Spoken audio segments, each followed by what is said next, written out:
Alrighty. I am by no means a motovlogger or an influencer. I just happen to have a bike and wanted to make a video. This is my first time riding solo on this bike in a little over 6 months, I believe. I was in a pretty bad accident. Flipped the bike over backwards, broke my arm, broke my foot, shattered my ankle. I now total have 11 fractures, 4 screws, just on that side. And kind of making this video in a sense to journal. I should be journaling and writing things down, but you know, I'm a guy who does that. So I'm just not getting to a point mentally where I'm good getting back on the bike and being safe about it. Made some dumb decisions over the last few years, and I have learned from them, and I'm still actively learning from them. And if this video can reach somebody who's going through something similar or whatever the case, and it can help you, I would rather you hear this, see this, and not make similar to the same mistakes. I've been riding since I was 5. I would like to think I'm a pretty good rider. I have drag knees, just about all these back roads, worn my tires down to the very edge, and had a lot of fun doing it. But that is neither smart nor safe, so that would be where some of the guys would come in and be like, oh, that makes you a bad rider. Fair enough. You know, a good rider can be a lot of things. It's not just skill. It comes down to mindset. It comes down to emotional maturity. It comes down to the gear that you're riding with and wearing.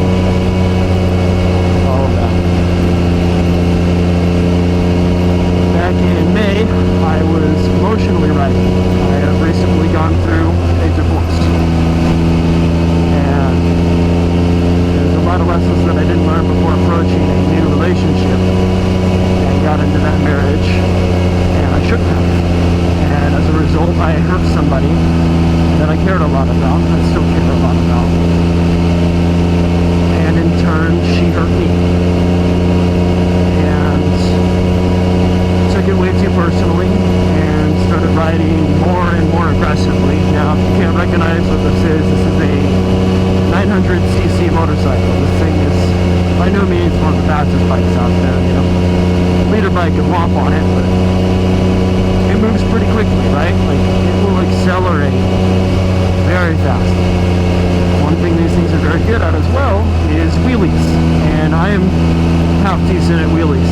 I was being dumb that night and, you know, riding wheelies out to 100, 110 mile an hour. Exceptionally stupid, especially on the street at night by myself. Nobody knew where I was at. It was a recipe for disaster. Add the emotional headspace into it of the things that I had discussed earlier in the day with my ex-wife, and that equals looping it pretty aggressively at about 60 miles an hour. I have since been in recovery, both mentally and physically. You can throw the emotional in there too.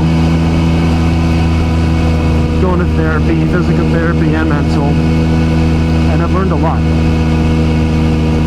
I've learned that as a guy, we cannot sit there and stuff everything down. It will not help you. It will come up eventually. You will snap. And I know that we hear this from everybody, right? Like, oh, you need to be vulnerable, you need to talk about your feelings, but like, no shit, we need to.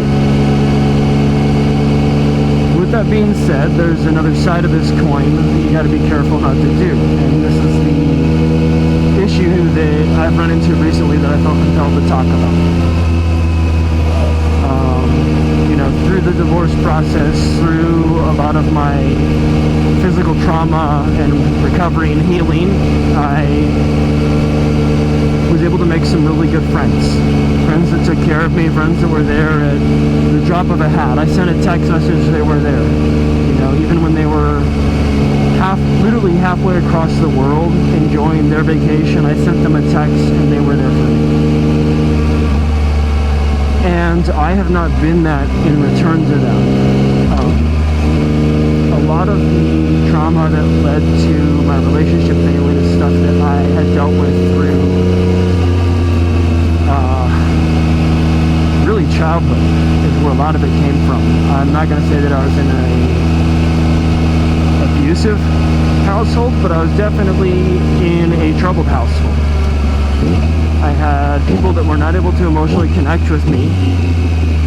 My mom left us and was not there for us. I have multiple siblings. Luckily the oldest was able to escape, but at the same time I escaped. I didn't address the problems, I just got away from them and chose to not include her in any of my future life plans. And while that's fine and dandy, I did not address the problems that stemmed from that. My emotional attachment issues, amongst many others, but specifically that one. And what ended up happening with my friends that I love and care about very deeply is that I ended up treating them like my parents in a sense, and looking to them for the emotional support that I did not get.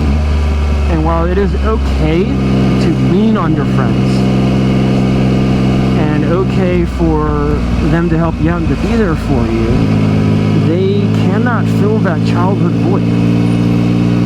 They cannot be your mom and your dad, and they cannot be the relationship that you lost, right? Like I split with my ex-wife, and I was immediately looking for somebody to fill that gap, fill that hole. And my wife, you know, for all her faults, she was a very caring and loving person, was somebody that was always there for me. In a sense, right? There was definitely some pitfalls on her part, but overall, you know, she tried to be there for me.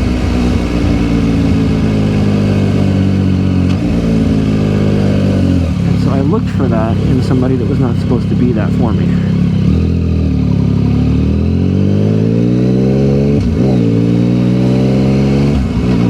Sorry kids, no wheelies. We're going to take a break from that for a little bit. And we're going to figure out what's going on here. That works. Skirt, skirt. That was probably a little immature of me, but I've not been the most mature person. So, yeah. The emotional stuff, right? I guess the biggest point that I want to talk about today is just making sure that you don't become an emotional burden to your friends, especially those that are going out of their way to give you their time, their emotions, their everything. And you can't take advantage of that. And unfortunately I've done that. So there's a lot of lessons that I would like to think that I have learned from my marriage experience, my prior relationship experience, but I'm ending up back in the same loops. You know, I'm not breaking the cycle that I really need to be breaking.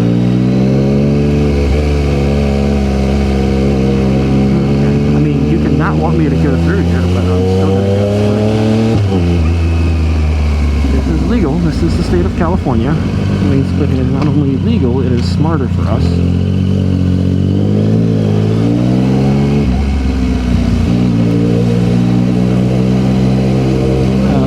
Small pauses while I'm doing stuff like this, or riding a little more aggressively, if you will, just because I want to focus. And multitasking is not my forte. I've tried this before and not been successful with it. So, ooh, that was a red light, bud. Okay, neutral. Alright, cool. Anyways, I hurt some people that I care about, and they have forgiven me for it, which they did not need to. Right? At the end of the day, they owe me nothing. They're just a friend. Even as a family member, they wouldn't owe me anything. I am actively taking steps to try to repair that relationship and try to work on myself, because ultimately at the end of the day, it's not about repairing those individual relationships. Especially for me right now, this isn't going to be the case for everybody, but if I repair the relationship right now for that relationship, you know, what happens when there's another friendship down the road and I'm still the same person inside, I just happen to fix that one problem, and I'm not okay with that.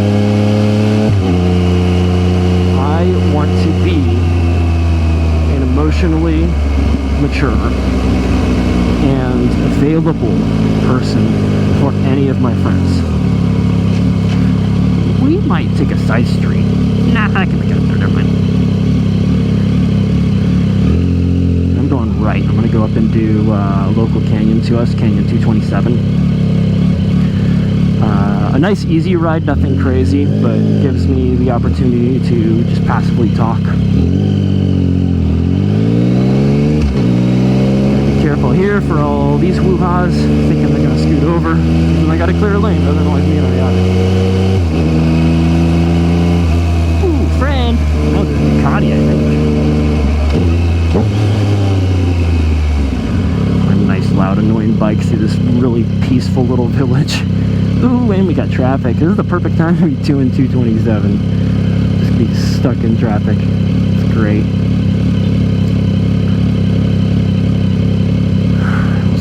Catch a light? No idea. No idea. Oh, Elvis. Hi, buddy. I wonder if that guitar actually works or if it's just like there. Who knows? Alright, I got a light. Let's see if I can just squeeze my way in. Excuse me.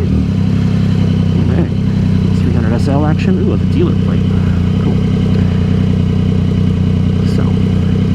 I have to fix myself for me, because I want my future relationships to be mature relationships.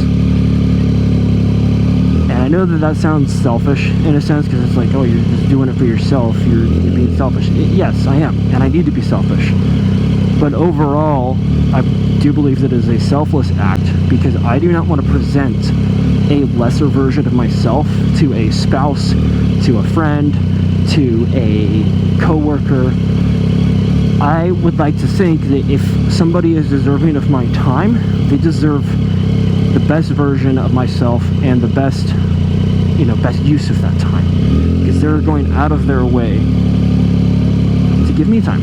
And it brings us to another point of, you know, choosing your friends and choosing them wisely, because they are going to dictate who you become. There's no way around that, right? You are who your friends are, and your friends are the family that you choose at the end of the day. A lot of times, I'd say this is the case for most people, is that they end up being closer with their friends than they do with their family members. And I don't think that that's necessarily a bad thing. You know, some people get butthurt about that and be like, oh, well, they didn't raise you, or they didn't teach you from, you know, the time that you could, you know, waddle around in diapers and stuff. And I mean, that's correct. But at the same time, there's going to be a generational gap there. I'm talking specifically like a child-to-parent relationship. There's always going to be that generational gap of the parent has lived their life in a past life, and they can't relate on everything. And so that you're going to look for that in friendships. And looking for things like that in a friendship or in a relationship is not a bad thing, right? Like, we as humans, we're a social creature. We're meant to connect with people, and most of the time it's going to happen through relation of stuff. Either it's going to be a relation through relation of trauma, through relation of lifestyle, through relation of hobby choices, right? Like, a lot of my friends that I have are because I got into bikes, or because I got into 4x4ing, or fishing, or hunting, or something along those lines, right? And it's not a bad thing to be able to relate with those type of people on certain issues. My point that I was making earlier is you can't become reliant on them for every little thing within that issue, right? You can ask them for the advice. Say, hey, like, I'm struggling with this. Have you experienced something like this? I'm gonna do kind of a no-no.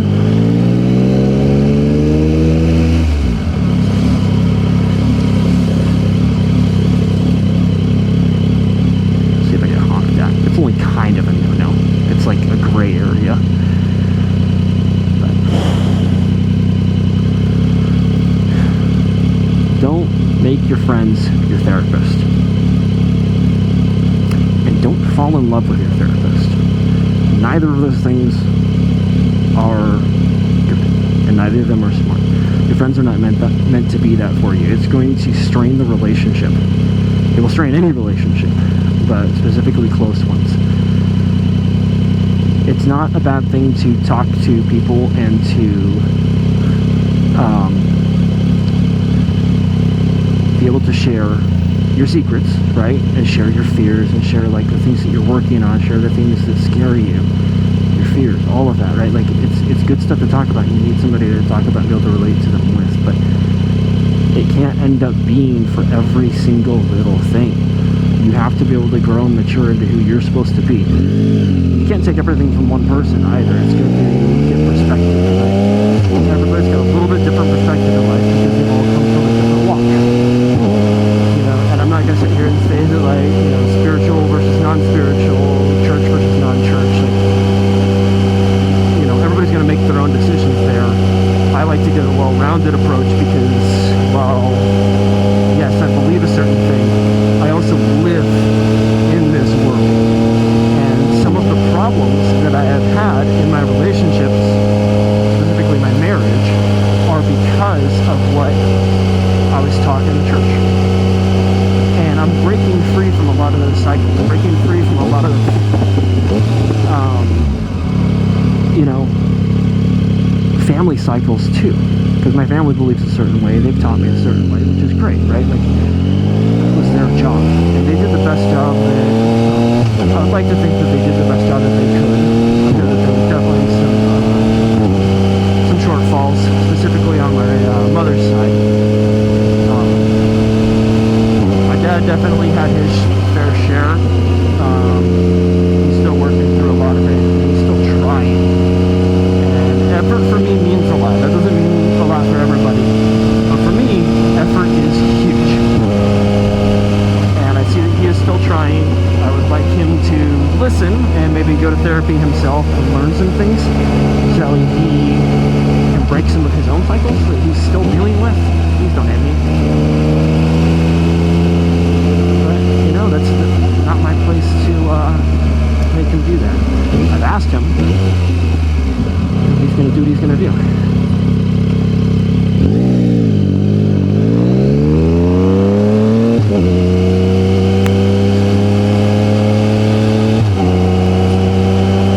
Relationships are hard.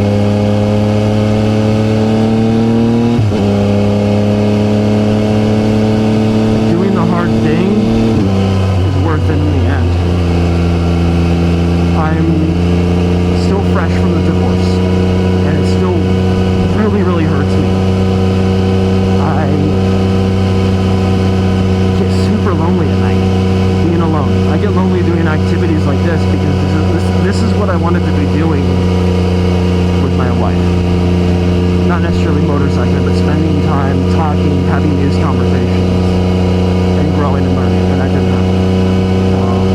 Shares a part in that. It takes two to tango. Here I am. All I can do from now is learn. Even at the end of the day, with the pain that I've gone through, I still think that it's worth it to share experience and share life with somebody. Now, I know that I have to become comfortable by myself, and I have to be comfortable with the reality that I might be by myself for the rest of my life. I can't just sit here and have hope that I'm going to be with somebody. That's not conducive for my growth. I can then have shortfalls. I can be like, oh, well, somebody will fix it. It can be completely subconscious. I can be sitting there thinking, oh, well, when I end up in a relationship with somebody, they're going to help me work on this, so I don't need to work on it right now. Like, no, absolutely not. I need to be the best version of myself before I hop into a relationship. Flipping the coin.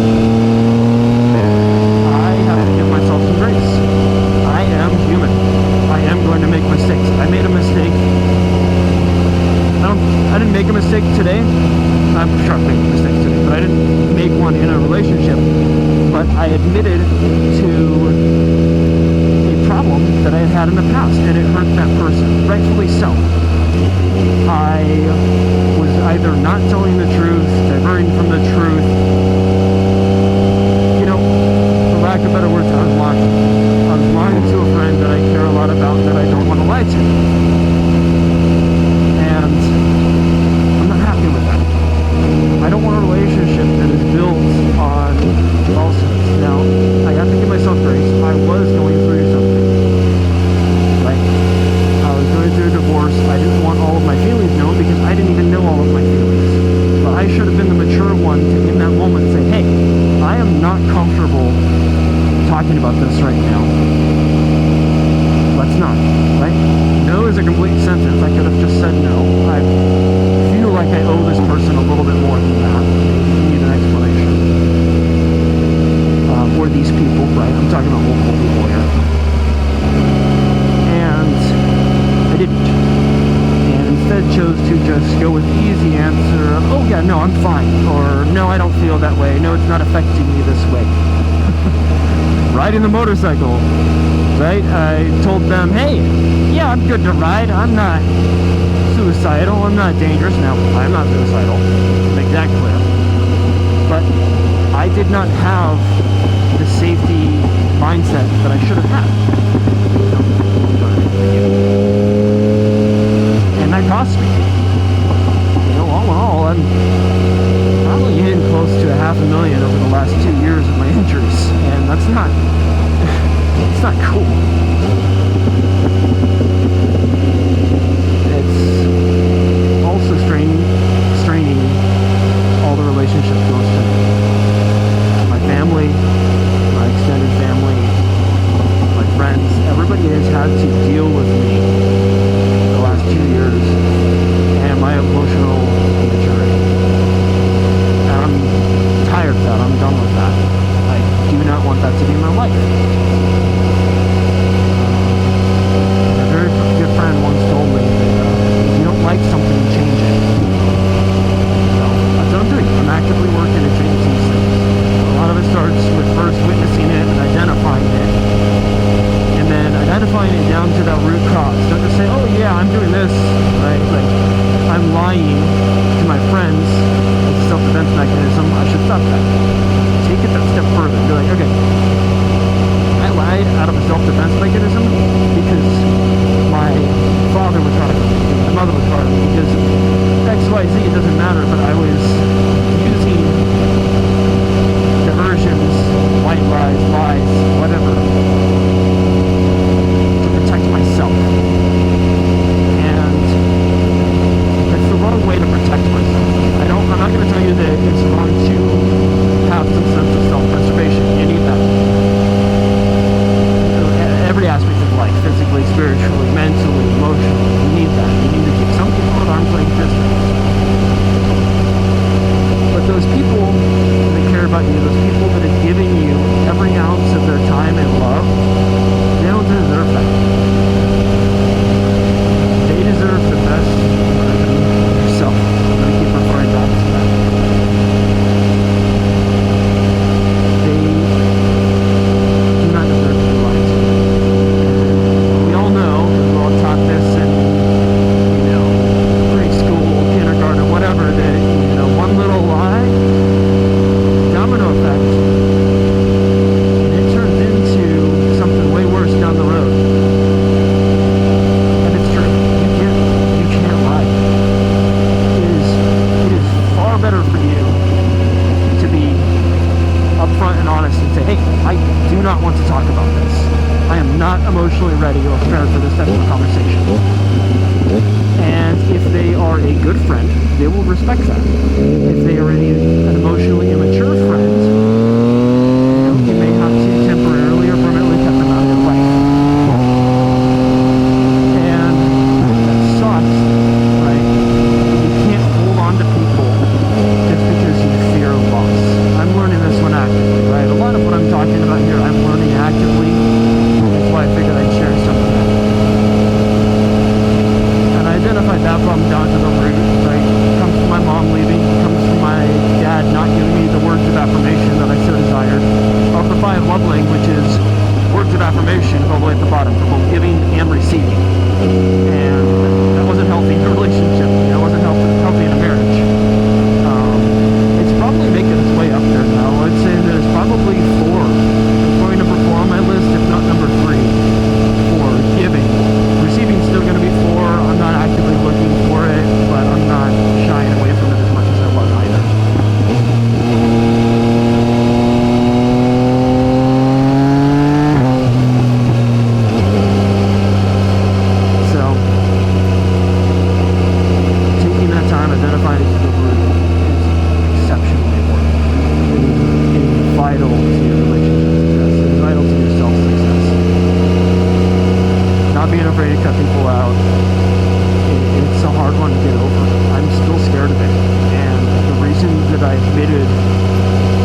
people and making pretty people.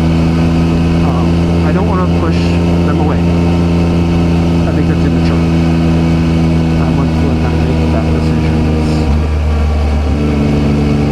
My instinct here, my instinct from the beginning when I started the divorce process was that I just wanted to push everybody away, keep everybody in arms distance.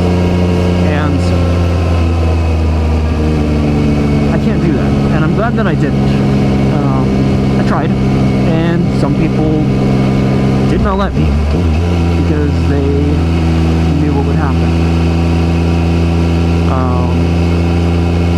Those same people helped me get to where I'm at today, along with therapy and making some smart decisions for myself.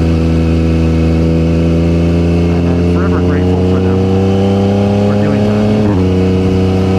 They did not owe me that.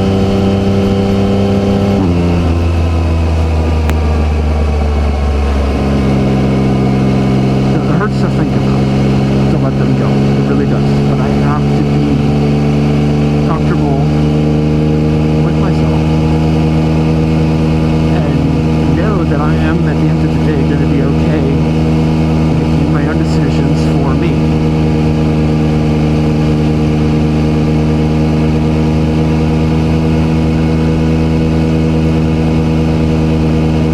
It still hurts to say, and it's not going to be an easy decision in the moment. I know that. I hope it doesn't come to that. I am actively trying my best. I think I can say that confidently. So I am trying my best to be a good friend and to be a good person for myself. I'm writing things down as I think of them. I am going to therapy. The therapist knows when I'm going to. Please don't pull up for me.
Methods of enjoying those hobbies, right? I would be hitting this road right here 80, 90, 100 miles an hour, and I have the skill to be able to do it. I have the skill to be able to do it right now. I have the capability to. That's not going to equate to long-term happiness for me, and I have to look at that bigger picture here.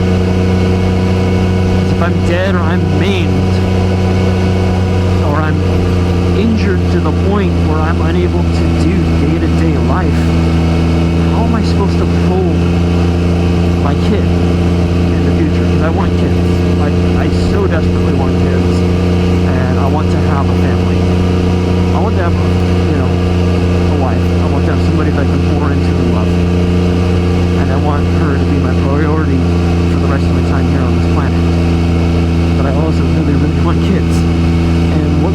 sad would I be if I'm physically incapable of carrying them through the park, or having them on my shoulders as we walk through the mall to the movie theater, or any number of those seemingly dumb and simple things.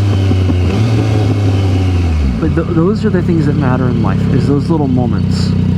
Those little good quality love moments are what matters. And I've had to find that out the hard way. Part of why I'm making this video is because I don't want you or whoever's listening to experience this as well. Don't suck.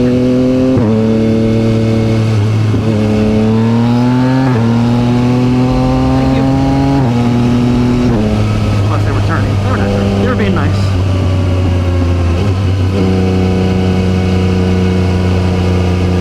So, I don't know who you are out there. If you're watching this and you're listening to this, I highly doubt anybody's going to be listening this far in the video. If you are, maybe you needed it. Maybe you're a little crazy like me, you just like watching a bike and listening to the audio. I got some pretty cool microphones. I'll put the links in the description, I guess, or the DJI Mic Mini 2.